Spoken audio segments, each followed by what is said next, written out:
Si être écolo, si faire du bien à l'environnement, aux animaux, ça veut dire être chiant et s'emmerder toute la journée et jamais avoir un seul plaisir, bah ça marchera pas, on le sait très bien.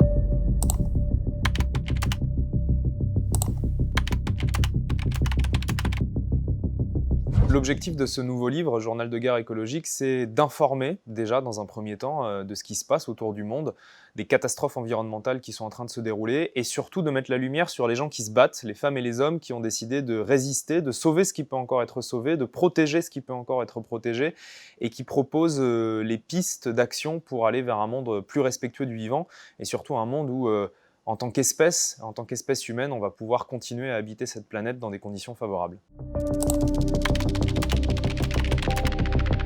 Mon engagement écologique, il est assez récent finalement. Je le date à peu près à 5-6 ans en arrière. Moi, je suis devenu conscient de ces questions et je me suis intéressé à ces questions grâce à mon métier de reporter, de journaliste, en allant sur le terrain, en constatant de mes propres yeux ce qui était en train de se passer un peu partout sur la planète, en allant dans les élevages intensifs, en allant dans les zones victimes de la déforestation, en faisant des reportages sur la pollution, des cours d'eau, de l'océan, sur le plastique.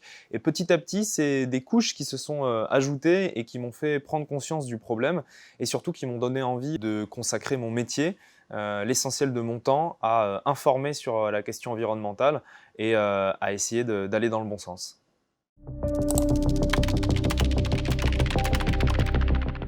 Le mot guerre dans le titre, je ne l'ai pas choisi par hasard, je l'ai choisi parce que quand je suis sur le terrain, j'ai très souvent l'impression d'assister à une guerre. On peut parler par exemple de mon reportage aux îles Féroé sur la chasse aux dauphins, qui est une tradition là-bas, qui continue à se perpétuer aujourd'hui. J'ai assisté une journée au massacre d'une centaine de dauphins globicéphales sous mes yeux, qui ont été acculés sur une plage, tirés sur le sable et tués à coups de couteau. Et la mer est devenue rouge, c'était un véritable bain de sang au sens propre. Et c'est à ce moment-là que je me suis dit qu'il fallait que j'appelle ce livre « Journal de guerre écologique » parce que c'est vraiment ce qui était en train de se passer sous mes yeux. C'était une imagerie de guerre avec du sang partout, de la violence, de la colère, des êtres vivants qui souffraient.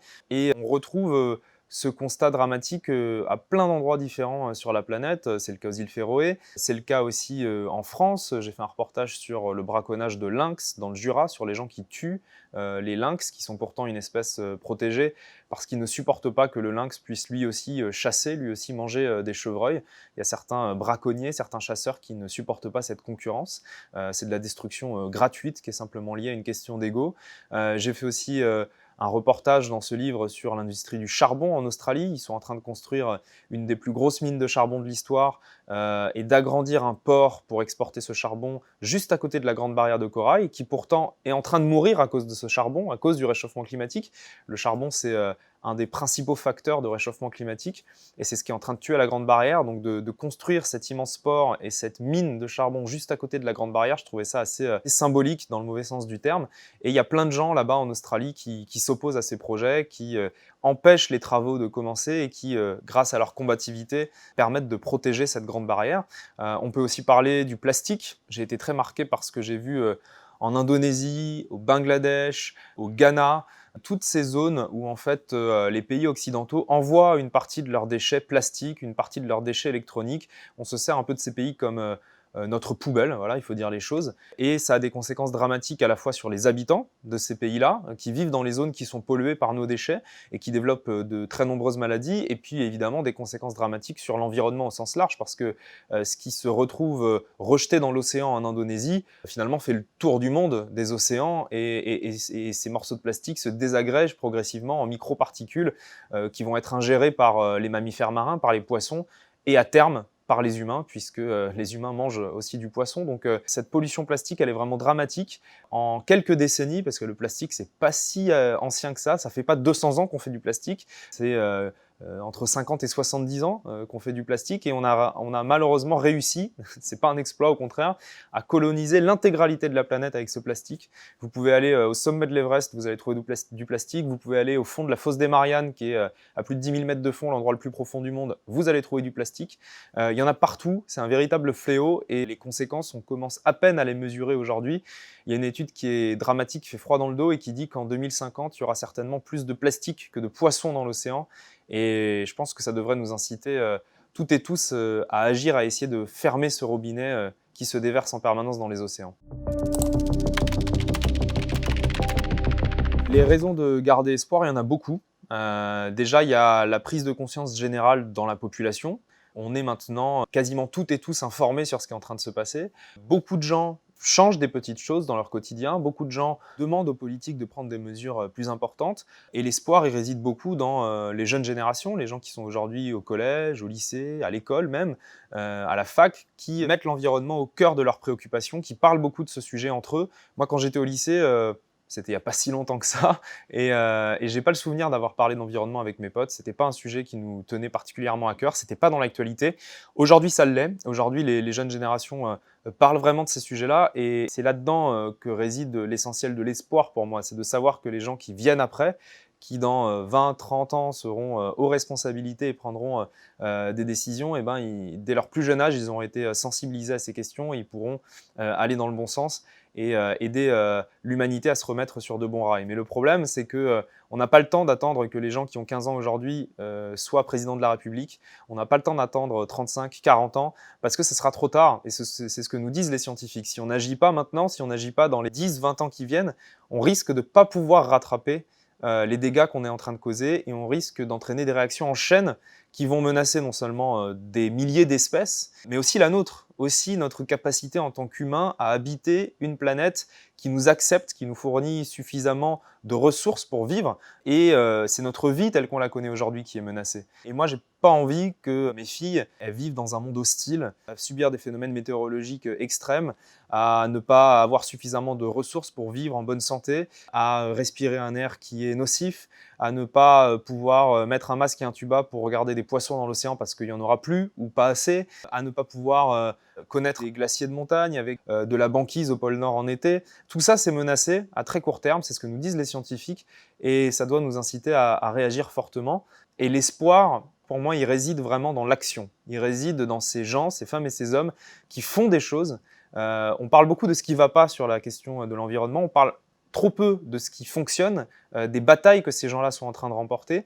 Et c'est ce que je raconte dans ce livre, c'est le portrait de ces femmes et ces hommes qui consacrent leur vie à se battre pour les animaux, pour la forêt, pour les océans, et qui proposent des solutions qui marchent et qui réussissent à sauver concrètement des animaux, à protéger un écosystème. Et il faut mettre en lumière ces gens-là, il faut les soutenir, il faut les rejoindre, il faut les aider, il faut s'engager dans les associations, donner du temps, donner de l'argent, il faut changer ses modes de consommation, manger moins de viande, moins de poisson, se déplacer moins avec des transports polluants, utiliser moins de plastique. On ne peut pas tout faire en même temps, c'est impossible d'appliquer la liste des choses à faire en même temps, même moi j'y arrive pas, et je continue à avoir un impact sur l'environnement, sur le climat, mais il faut vraiment qu'on essaye d'aller dans le bon sens, qu'on se soutienne les uns les autres dans nos initiatives positives, qu'on n'essaye pas de chercher ce qui ne va pas chez l'autre, ce que l'autre ne fait pas assez bien, ce que l'autre continue à faire de mal, mais d'essayer d'accompagner, d'encourager et de changer au maximum.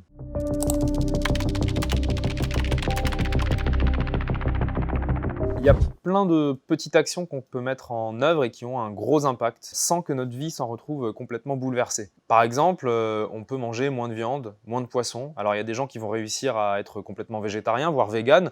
Il y en a d'autres qui vont pas s'en sentir capables et qui vont simplement diminuer, mais c'est déjà très bien. Déjà, si tout le monde diminue fortement sa consommation de viande et de poisson, ça aura un impact direct et très concret sur la biodiversité, sur le climat, parce qu'on sait que l'industrie de la viande, l'industrie de la pêche est un des principaux facteurs de destruction du vivant, de destruction de la biodiversité, et a un impact énorme sur le climat. Ça, c'est par exemple une action. Ça peut être aussi d'essayer d'aller vers le zéro déchet. Alors c'est très compliqué, moi j'y arrive pas par exemple, j'arrive pas à être zéro déchet, je sais pas comment font les gens qui sont zéro déchet, j'ai énormément d'admiration pour eux, mais en tout cas d'essayer de tendre vers ça, de pas acheter de produits suremballés, de pas acheter des fruits sous du plastique, parce que ça sert à rien, d'éviter d'acheter des produits où il y a 3 emballages, un gros emballage, puis 2 petits, puis 3 petits, voilà, d'essayer d'utiliser des gourdes plutôt que d'acheter des bouteilles en plastique, c'est ce genre de petites actions, de consommer aussi ce qui nous entoure localement, de pas forcément vouloir manger de l'avocat et de la mangue qui vient de l'autre bout de la planète tous les jours. Moi j'adore l'avocat, si je pouvais j'en mangerais tout le temps, mais je me restreins, je me limite parce que je sais très bien que ça traverse l'Atlantique, je sais très bien que la culture d'avocat, ça a un impact sur le climat très important et ça peut pas faire partie de mon alimentation quotidienne, donc je me tourne plus vers les fruits et légumes locaux, français, de saison, si possible biologiques, pour avoir un impact positif à travers mon alimentation. Ça peut être aussi sur nos téléphones. voilà, ce qu'on utilise tous les jours, nos smartphones, quand ils sont cassés ou abîmés, plutôt essayer de les faire réparer que d'en racheter un nouveau. Plutôt que d'en acheter un neuf, on peut trouver des super smartphones sur des sites qui proposent des smartphones d'occasion qui ont déjà été utilisés, qui fonctionnent parfaitement bien, qui coûtent 3 fois moins cher et ça évite de produire sans arrêt de nouveaux produits comme ça. Ça peut être aussi une méthode d'action. Ça peut être pour les gens qui peuvent aller bosser à vélo ou en transport plutôt qu'utiliser les voitures, mais ça je pense qu'il y a déjà beaucoup de gens qui le font, et puis il y a des gens qui prennent leur voiture parce qu'ils n'ont pas le choix, donc ça il faut aussi le dire. Ça peut être les vêtements. Les vêtements, c'est aussi une piste d'action intéressante.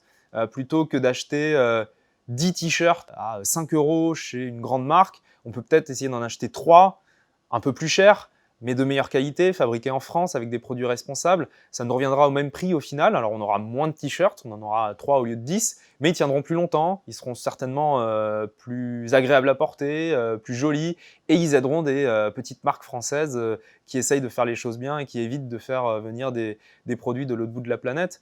On peut aussi agir à travers nos comportements vis-à-vis des animaux sauvages. Quand on va en voyage, on peut refuser de faire des selfies avec des bébés tigres, d'aller dans des endroits qui exploitent les animaux, de ne pas se rendre dans ces endroits où les animaux sont considérés comme des objets juste pour nous divertir, et ce qui sont des endroits qui encouragent le trafic d'animaux sauvages.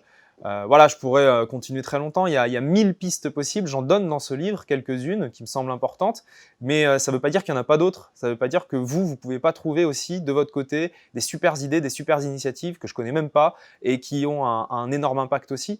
Et puis surtout, il ne faut pas se mettre une pression trop importante, il ne faut pas vouloir faire tout en même temps parce que c'est très compliqué, c'est quasi impossible d'avoir un impact zéro, c'est quasiment impossible, donc il faut essayer de le réduire, mais en continuant quand même à être heureux, parce que si être écolo, si faire du bien à l'environnement, aux animaux, ça veut dire être chiant et s'emmerder toute la journée et jamais avoir un seul plaisir, ça marchera pas, on le sait très bien. Donc il faut arriver à être heureux, à être écolo, à faire au mieux. Et si tout le monde fait ça, et si on met la pression sur les gens qui sont au pouvoir, qui gouvernent aujourd'hui, pour leur dire maintenant ça suffit, vous prenez des mesures fortes, c'est pas aux citoyens à faire tout, c'est aussi à vous de prendre des bonnes décisions, je pense qu'on y arrivera.